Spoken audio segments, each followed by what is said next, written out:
طب لو باخد 1500 دينار في الشهر، 1500 دينار يعني انت بتاخد 50 دينار في اليوم. ده لو انت شغال طول الشهر ال30 يوم. ف معلش يعني لو الاكل والشرب والسكن عليهم والمواصلات كمان عليهم، برضو هتصرف اقل حاجة 300 400 دينار.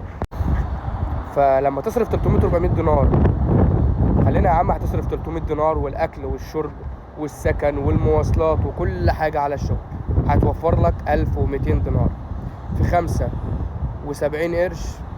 يا عم خليه في 6. انت موفر كام؟ يعني انت موفرتش 10,000 جنيه مصري.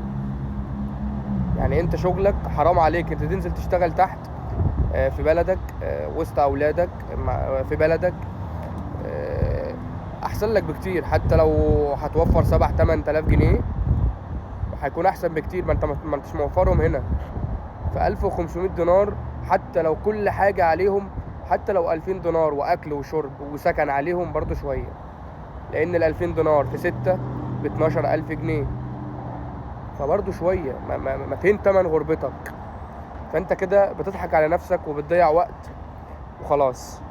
فانزل شوف لك سفرية تانية، او انزل اشتغل في مصر في بلدك احسن. لان 1500 دينار يا جماعة ما تجيبش همها.